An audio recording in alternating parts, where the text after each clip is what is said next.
Bonjour. Aujourd'hui, j'ai décidé de vous parler du conflit. Alors déjà, ça fait un petit moment que ça me trottait dans la tête et que je cherchais un peu comment le formuler au mieux, mais l'exercice de débat politique d'hier au soir à la télévision,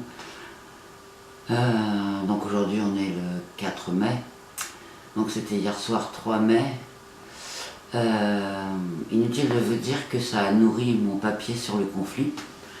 Et donc ça va faire mon introduction, et puis je vais vous en parler un peu plus. Le conflit. Alors d'abord, ma question au départ c'était, peut-il être le conflit peut-il être un outil pour se sculpter? Alors, pas celui d'hier au soir. Mais je vous reparlerai après de celui qui sculpte, parce que celui d'hier soir, il sculpte rien du tout.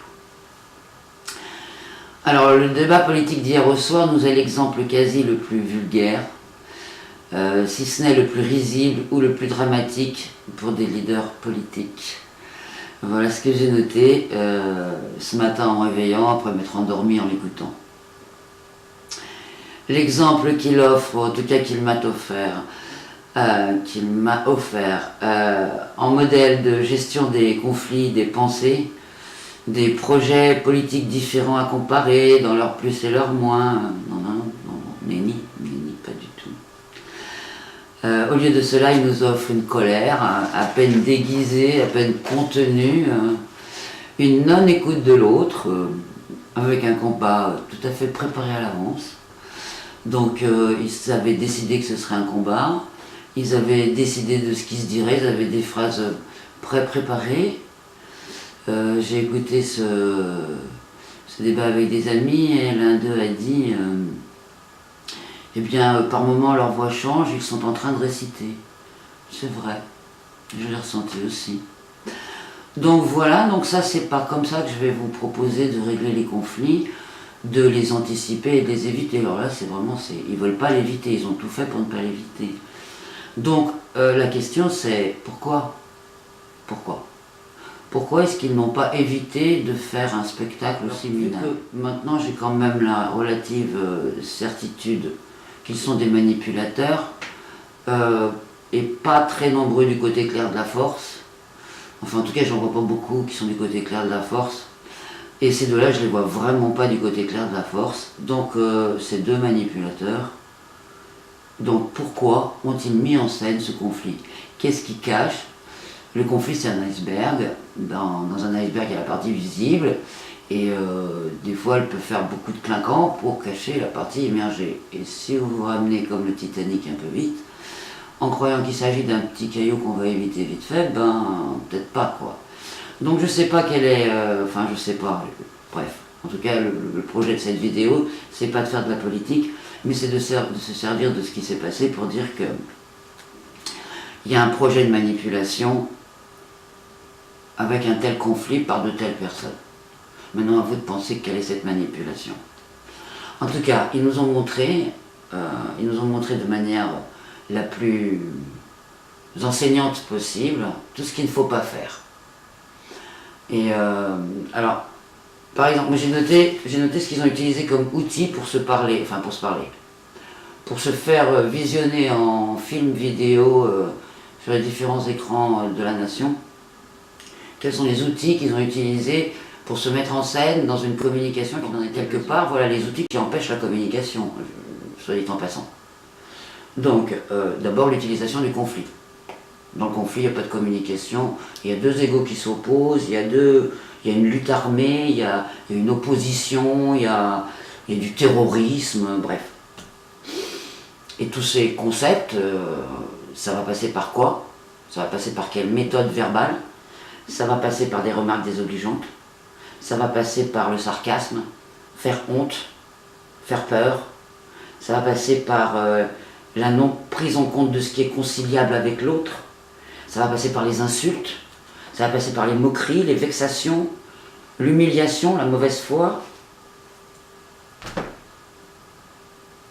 Pour des hommes politiques, pour des hommes et femmes politiques, c'est pas terrible.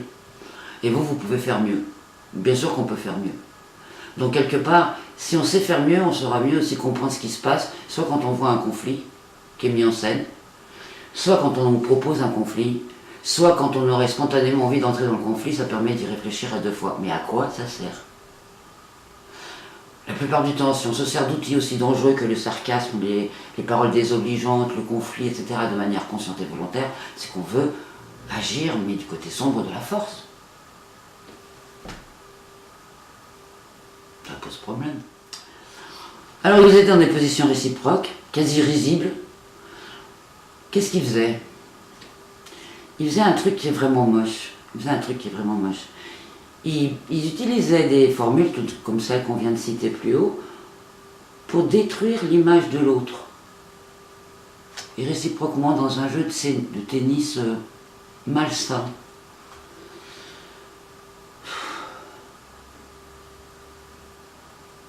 C'est tout à fait navrant. Bon, alors là-dessus, chacun y allait de son poudrage de déni, de négation, de mensonge.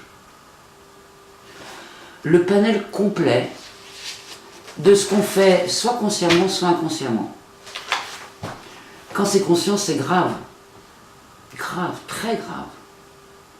Et si c'est utilisé dans une sphère étroite et privée, une petite classe d'école, une famille, un service professionnel, une entreprise, et qu'ils utilisent tous ces trucs-là, nuire verbalement, avec des remarques désobligeantes, des insultes, des blablabla, des insatisfactions permanentes, c'est dangereux. Alors, tout ce panel, ça nous montre à quel point on est dans une tragicomédie. Ça pourrait être tellement plus drôle de vivre tous ensemble et de partager toutes ces idées qu'on a et toutes ces créations qu'on a, diverses et variées, tant pour faire du commerce que des tableaux ou des sculptures ou du jardinage. Bref, on est tous très différents, on a tous tellement de compétences et on pourrait tellement tous se compléter. Mais on nous enseigne à l'école déjà à partir de la compétition. C'est un problème, la compétition. Déjà, dans une famille, il faudrait essayer de ne pas mettre les enfants en compétition, enfin, même pas essayer, moi j'aime pas trop le verbe essayer. Il ne faut pas mettre les enfants en compétition, ils sont tous différents, ils ont tous des qualités et des talents, et il faut valoriser tous les enfants. Il y a beaucoup trop de passions qui viennent parce qu'ils ont été dévalorisés par leurs parents. C'est dommage, c'est dommage. Ouais. En tout cas, tous ceux qui en prenaient conscience, et puis le monde évolue, ne le faites plus, ne dévalorisez pas vos enfants. Valorisez-les. D'abord parce que c'est des gagnants. On est tous des gagnants. Oh. On a quand même tous gagné la course aux spermatozoïdes. Et il n'y en a pas un qui peut dire que ça lui est pas arrivé.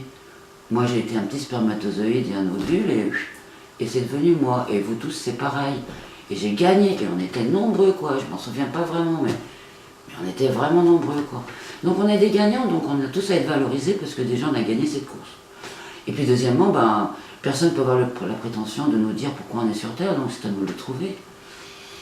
À nous de voir pourquoi on a envie de vivre, est-ce qu'il nous donne du sens à notre vie plutôt que de nous casser. Donc faites attention de ne casser personne, c'est vraiment inutile. C'est bête et méchant, comme on disait dans Harakiri. Ne soyons pas bêtes et méchants.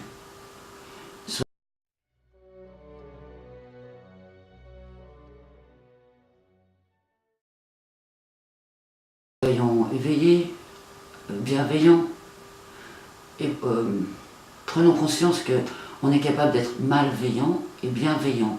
Alors plutôt que de veiller tout court et de veiller n'importe comment, choisissez d'être bienveillant. C'est plus cool. Ça rend le monde plus heureux, vous-même vous êtes plus heureux. L'altruiste, c'est la plus heureuse des personnes quand tout se passe bien.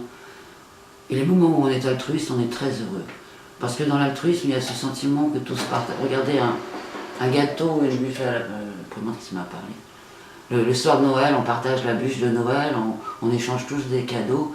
Et quelque part, il y a une sorte de plaisir à rendre les autres heureux parce qu'ils ont des cadeaux et qu'ils les attendaient, que ça leur fait plaisir de les avoir.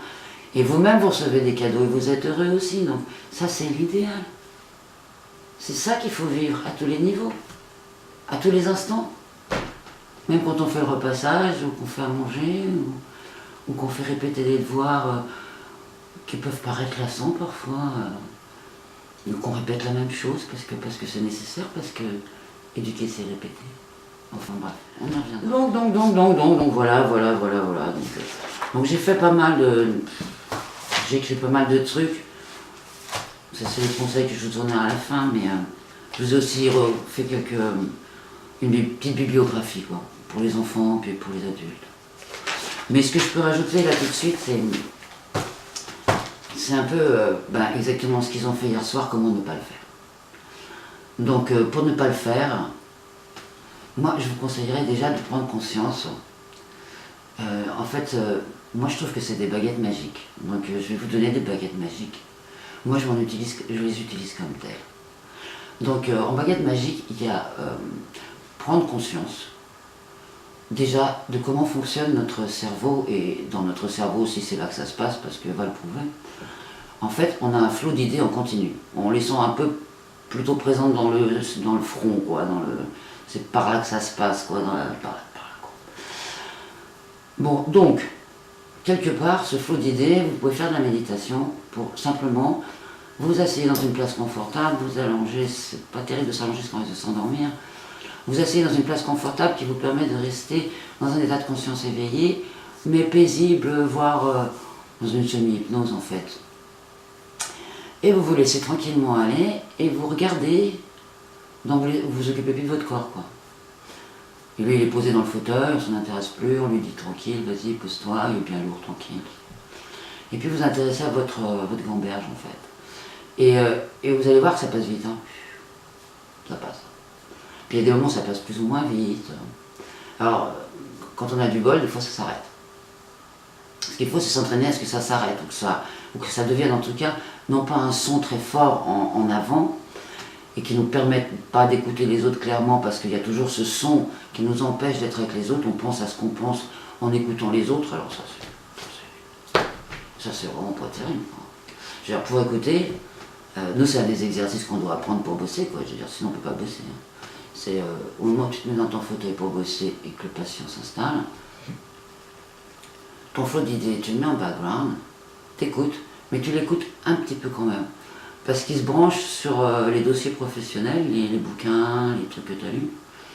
Et puis des fois, dans ce que tu entends, ça te fait penser à un truc qui est intéressant dans ce qui se passe. Ce qu'il faut, c'est pas penser à la machine à laver, penser à tout ça. Pas tout mélanger. Alors, parfois je dis qu'il faut savoir prendre la casquette du moment. Des fois vous êtes lavandière ou lavandier, des fois vous êtes secrétaire, des fois vous êtes comptable, des fois vous êtes psy, des fois vous êtes, je sais pas, secrétaire par votre métier professionnel, plombier. En fait, selon les moments, on a différentes casquettes. Quand on est dans la relation et qu'on écoute l'autre parce que ce qui est important, c'est ce qui est en train de se dire, de se vivre, et émotionnellement de se vivre. Alors là, on a la casquette de j'écoute, on a la casquette de je suis une personne attentive, consciente de ma pensée, capable de la mettre en background pour pouvoir être à l'écoute de l'autre. Si je suis vraiment à l'écoute de l'autre, ça va s'appeler une écoute active. Mes pensées, mes petites pensées qui peuvent venir, elles n'ont même pas tellement besoin d'être retenues, parce que de toute façon, quand j'aurai bien écouté, ce qui est important va arriver, va venir, parce que j'aurai été au calme, parce que j'aurai été dans l'écoute.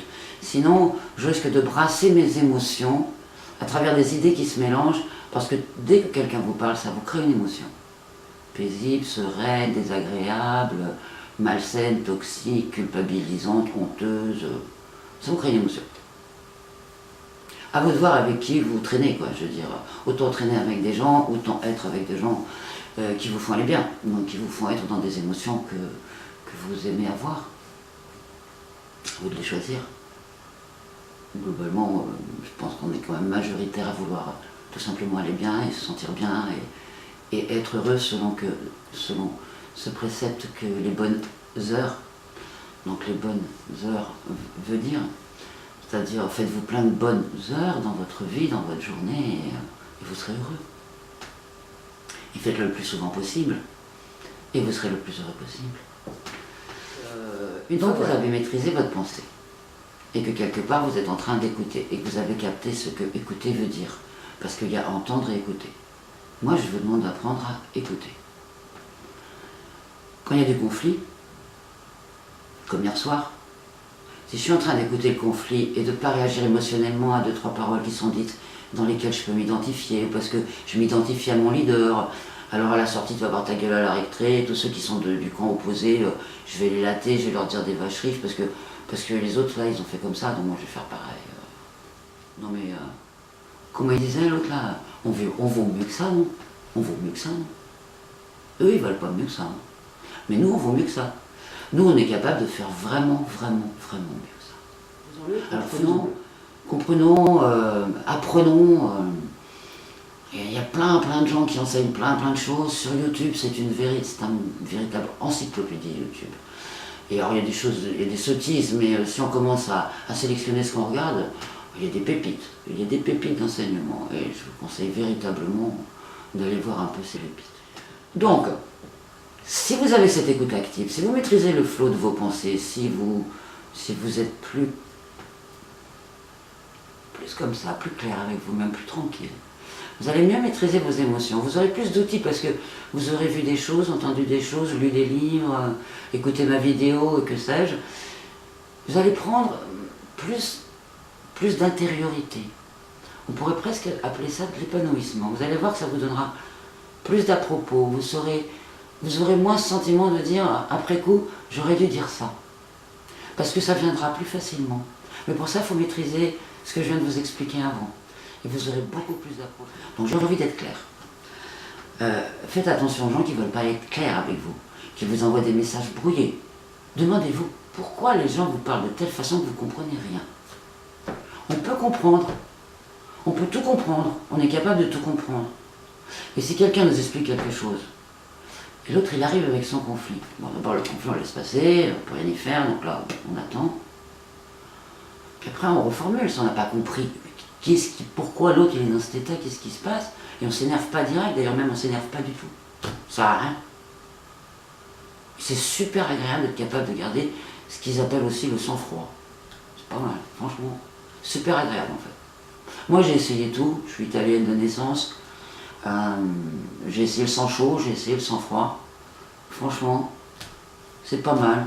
Vivre comme les Anglais ou les Italiens. Bah, moi je pense qu'en fait il y a des moments pour le sang chaud, qui ne sont pas dangereux de les utiliser, puis il y a des moments où il faut être dans le sang froid. Donc quelque part, c'est pas mal les mariages mixtes, hein, je veux dire, anglais et italien, c'est pas mal. Quoi. Donc, voilà, bref, une fois que vous avez gagné votre capacité à être dans le sang froid, eh bien alors vous allez être capable de trouver des conciliations. Ces conciliations, elles passeront par la reformulation. Si vous n'avez pas compris une fois que la colère est passée, vous allez reformuler. Mais attends, je ne comprends pas. J'ai bien vu que tu étais en colère, j'ai bien vu qu'a priori tu m'en voulais de quelque chose. J'ai même entendu quoi, mais j'ai pas bien compris pourquoi ça. Enfin, j'ai pas l'impression quand j'ai fait ça que je te gênais ou que je piétinais nos valeurs ou que j'envahissais ton espace à un moment inopportun. Or, concilier, c'est d'abord reformuler, comprendre ce qui se passe. 2, ça va être de dire à l'autre, et donc, j'avais pas vu quoi. J'avais pas vu que je te touchais comme ça en faisant ça. Voilà. Je te remercie aussi de reconnaître que c'était pas mon intention de te mettre dans un tel état. Après, c'est de dire, bon ben, pour plus que ça nous arrive, qu'est-ce qu'on fait? C'est quoi ton idée? Et puis, je vais te dire mon idée. Puis voilà. On a déjà fait un très grand pas. C'est vachement plus brillant que ce qu'on a vu hier soir. C'est vachement plus intéressant. On ne parle pas du tac au tac, parce que dans ces cas-là, forcément, il n'y a pas de tac au tac. Forcément, il y a plein de plantes dans mon bureau. Alors du coup, des fois, j'ai des petits mouchons. Ouais, le tac au tac, comme hier soir, c'est de la colère préparée d'avance. Alors soit elle est préparée avec des mots qui veulent faire classe, mais enfin, c'est vraiment pas classe quoi comme ça. Et quand vous êtes vraiment en train de gérer une émotion aussi forte que quelqu'un qui est mal et qui est dans une colère, et que vous-même, j'ai pas regardé l'heure quand j'ai démarré, j'espère que je vais trop longtemps. Donc quand vous êtes dans cet état émotionnel de relation avec quelqu'un qui vous apporte de la colère, Bon, avec le sang-froid, dans son sang-froid, c'est top. Et quelque part, ça va vous permettre d'avoir les bonnes actions et non pas des réactions soignées ou pas soignées, mais des réactions, quoi. La réaction, c'est pas bien. On va pas réagir quand tout est dangereux, on va réagir quand rien n'est dangereux. Alors là, on peut réagir. Vous faites des câlins, réagissez, rigolez, faites-vous des bisous, tout va bien. Quand ça va mal, on ne réagit plus, on agit. Des fois, agir, c'est ne rien faire. C'est réfléchir à ce qui se passe et se demander pourquoi ça se passe. Et ça évite globalement beaucoup de se faire manipuler. Alors voilà, tout ça, ça arrive entre enfants, entre deux enfants, entre des collègues, entre des parents et des enfants, entre des chefs et des sous-chefs. Mais puisque la vie est ponctuée de conflits, et puisqu'il y en a partout, et que ça commence au bac à sable, peut-être même des fois plus tôt, et puis que ça finit à la maison de retraite, je pense pas que ça dure au cimetière, franchement, j'ai jamais entendu. Moi j'aime bien les cimetières, c'est des lieux de méditation, enfin bref. Et j'ai jamais entendu de conflit dans les cimetières. Jamais. Même les vivants d'ailleurs, enfin les morts, bon, j'entends pas vraiment souvent, quoi. Mais les vivants, même les vivants, ils s'engueulent pas dans les cimetières. Je crois que ça doit être pour ça que j'aime bien les cimetières. Personne ne s'engueule dans les cimetières. Au pire, ils pleurent. Au pire, ils pleurent, mais c'est des jolis pleurs, c'est joli. Sinon, ils sont là, juste ils sont avec leurs morts. Ils parlent, ils nettoient, ils frottent. Des fois, il y a des sculpteurs, ils mettent de la musique. Moi, je travaille avec un sculpteur comme ça dans les cimetières. Enfin, bref. Donc, en fait, des conflits, il y en a partout. Donc, puisque le conflit est utile, en fait, il va mettre à l'épreuve nos valeurs, nos vertus. On va se rendre compte ce sur quoi on est des lâches, ce sur quoi on cède. Si on est témoin de quelque chose relou et quelque part on n'agit pas, mais qu'on s'était raconté avant qu'on était quelqu'un de juste Zorro, là, ben on se rend compte qu'on n'est pas Zorro.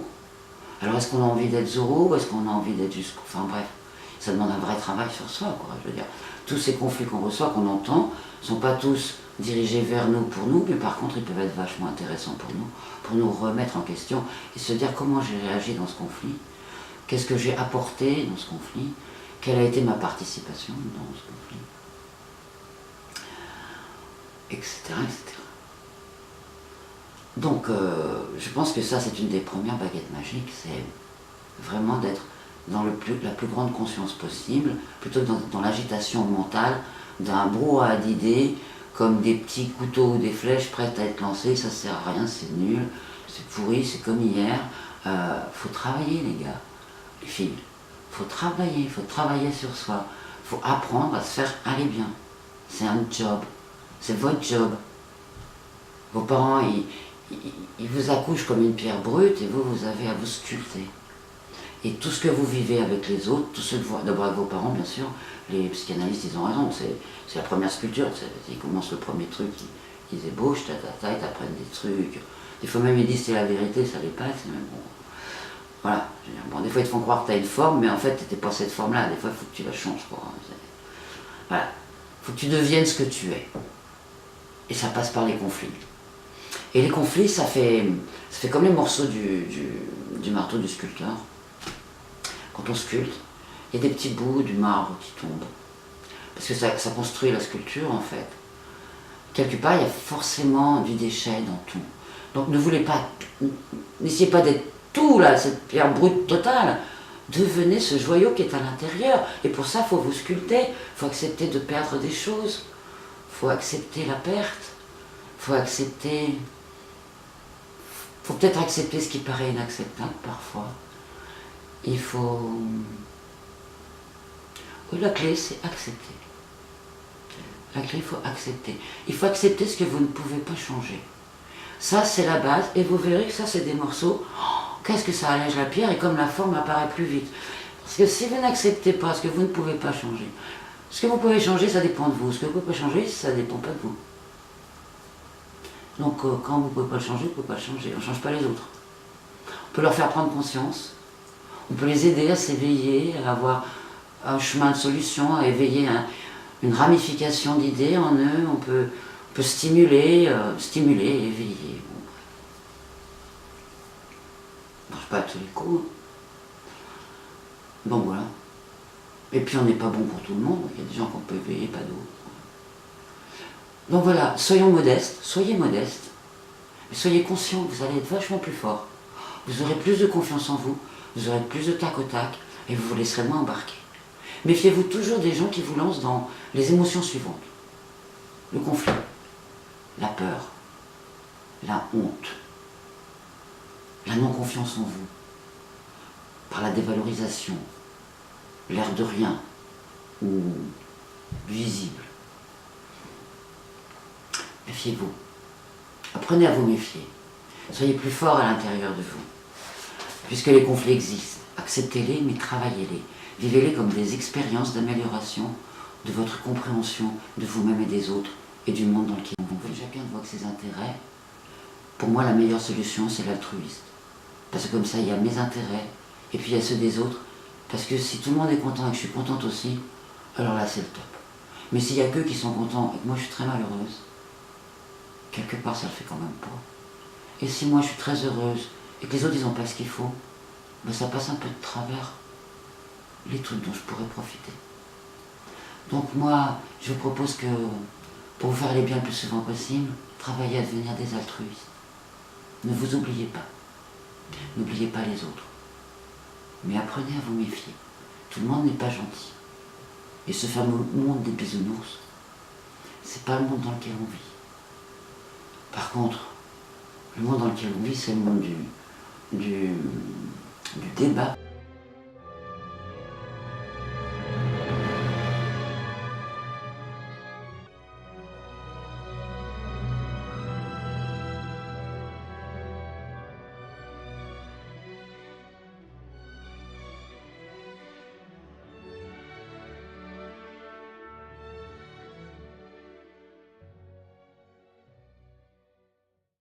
Tout le monde a envie de vivre dans un monde, enfin tout le monde,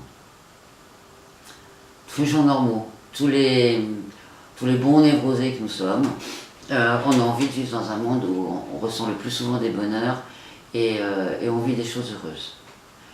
Donc le temps du bonheur, le temps des cerises, tout ça on adore. Le printemps on adore. On adore quand les choses sont fraîches et qu'elles sont belles et qu'elles ne sont pas entachées de sales paroles, d'actes méchants. On cherche tout ça quelque part. Il y a des gens qui ne cherchent pas ça. Il y a des gens qui jubilent à voir le monde noir. Vous savez, ça existe, vous le savez bien. Le Ku Klux Klan, par exemple, je prends des extrêmes, mais les pervers d'une manière générale, ceux qui jouissent de nuire à d'autres, qui jouissent de faire souffrir. Cette espèce de secte maléfique où on fait du mal à d'autres gens. Tous ces trucs qui existent, qui sont noirs, qu'on connaît plus ou moins. Et puis il y a toute la surface qui émerge, cette espèce de mousse noire, toute la perversion du monde, où quelque part il y a véritablement des modèles autour de nous de plus en plus nombreux, de gens qui n'hésitent pas à nuire sans scrupule, sans valeur morale. Est-ce que c'est parce que la morale a disparu de l'école?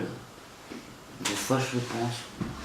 Bref. Toujours est-il que quand le conflit il est utilisé par un pervers, vous êtes vraiment, vraiment, vraiment en danger. Et pour ça, il faut vraiment prendre en considération toutes ces explications que vous trouvez tant sur les vidéos que je fais, que je vais faire, que sur d'autres vidéos que d'autres font.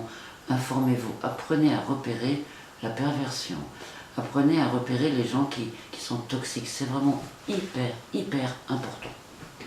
Le problème de la toxicité, quand elle n'est pas repérée, le loup se déguise en agneau. Et quand elle n'est pas repérée, la personne qui est face à l'agneau, mais elle est vraiment en danger, elle va se faire bouffer. Et si vous faites bouffer jusqu'au bout, vous n'êtes pas seulement mordu, blessé, vous êtes dévoré. Vous n'existez plus, vous êtes anéanti. Ça peut aller jusqu'à des situations de suicide. Donc c'est super important. Le conflit, c'est un des outils de la manipulation. C'est pour ça que vous ne pouvez pas vous dire je m'en fous, j'ai pas envie de savoir. Vous avez besoin d'apprendre à gérer les conflits, à comprendre les conflits, à maîtriser ce qui existe dans le conflit pour ne pas vous faire embarquer. dans des zones où vous seriez vraiment tellement loin de votre zone de confort que vous seriez carrément dans votre zone de danger. Enfermé dans une cave psychologique, peut-être même dans un Stockholm attitude. Donc c'est très important. De tout ce que j'ai dit avant dans la vidéo, n'hésitez pas à le réécouter si ça vous a parlé, de chercher des infos dans les bouquins, auprès d'autres personnes. Mais quelque part, apprenez donc à gérer le conflit sans être en lâcher prise à ce moment-là, sans vous mettre sous terre, sans vous armer jusqu'aux dents avec un bazooka. Soyez simplement présent, ça existe. Si vous avez vraiment l'intuition que tout ça vous arrive dessus et que vous ne ressentez rien avant que ça arrive, ça ne vous concerne pas du tout. Si vous le saviez, votre intuition vous disait que ce conflit allait arriver, ah bah c'est que vous savez des trucs. Alors réfléchissez à ce que vous savez. Si l'autre est en train de parler, vous réfléchirez dans 5 minutes. Mais écoutez-le, puis réfléchissez à ce que vous savez. Votre intuition, si elle vous a dit que ce conflit allait arriver, ben, il y a une raison. Et les conflits, ça sert à quelque chose. Et notre intuition, elle sert à quelque chose. Et nos ressentis, ils servent à quelque chose. Et nos émotions, elles servent à quelque chose. Et tout ça, ça taille la pierre. Et tout ça, ça taille la personne que l'on devient. Servez-vous de tous ces outils, c'est une chance, c'est une merveille, c'est un miracle. Ce petit spermatozoïde qui a gagné la course, qui est rentré dans l'ovule, c'est nous, tous ceux qui échangeons là. On est tous des gagnants. Et on est devenus des humains malléables, et on se sculpte, on est libre de se faire devenir. S'il y a un grand architecte, il ne nous dit pas, je te construis d'avance, il dit, bah écoute, ok, je sais pas, enfin je fais un plan comme ça quoi. Ok, je te balance là dans cette vie, ça semble être celle que tu veux vivre. Maintenant, il va y avoir des épreuves, construis-toi toi-même. Ben ok, vas-y. Allez, on y va quoi. On le fait avec les épreuves. C'est vachement intéressant les épreuves. Ça nous fait devenir. Ça réveille nos potentiels. Ça nous fait connaître nos fragilités. En tant que Pierre, souvenez-vous, on n'est pas partout pareil. Et puis il y a des endroits. Moi j'ai déjà cassé un marbre. J'ai déjà cassé une tête d'une sculpture en marbre. Parce que j'ai voulu enlever une mèche de cheveux que je trouvais un peu ringarde. Et en fait, j'ai tapé sur une fragilité que je n'avais pas repérée. Et ça, alors que je tapais en haut, ça a cassé au cou. Alors moi, je voulais enlever un bout de cheveux. Faire gaffe, hein. Faire gaffe. Et ça, c'est nous les pierres. Attention de ne pas se casser tout seul. Hein.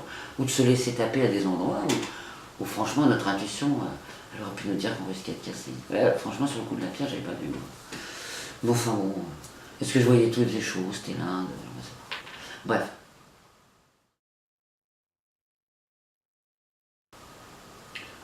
À la recherche de relations confortables, épanouissantes, positives, agréables, gérer les conflits, c'est une économie d'énergie. C'est de l'économie de cerveau pour des heures de bien-être, pour des heures de bonheur. Et de traverser tous les moments de la vie comme des épreuves et pas comme des galères. Pas comme des trucs qui vous tombent dessus que vous devez subir. Que les galères de la vie, il ne faut pas les subir.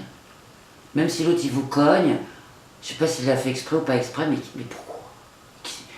Mais pourquoi vous vous laissez cogner? Puis que ça arrive une fois, ok, mais que ça arrive 2 fois, 3 fois, 4 fois. Ben non. Vous êtes placé où pour que ça vous arrive tout le temps? Vous comprenez? Apprenez à vous faire aller bien. Apprenez à vous connaître vous-même. Apprenez à repérer ce qui se passe. Et le lâcher prise, c'est pas n'importe quand. Et on médite pas au moment où on écoute quelqu'un, je veux dire. Quand on écoute quelqu'un, on écoute quelqu'un. Quand on médite, on médite. Quand on s'écoute, on s'écoute. Quand on dort, on dort. Quand on mange, on mange. Enfin, on essaye de faire que ce qu'on fait, ce serait bien. Et quand il y a un conflit, on est présent. Mais on n'est pas dans le conflit. On n'est pas obligé. Maintenant, si vous voulez être dans le conflit, soyez-y. S'il y a nécessité d'y être, soyez-y. Mais gérez-le avec l'intelligence d'un projet avec des valeurs de bienveillance, des valeurs de résolution. Pas être dans le conflit juste pour s'en mettre plein la tête chacun, et puis quoi? Et puis quoi? Et puis pas pour piller l'autre sur ses ressources, quelles qu'elles soient, que ce soit un pays ou une personne. Donc je veux dire, ok, soyez conscients, faites-vous aller bien. Ciao, bye, bye. À très très bientôt.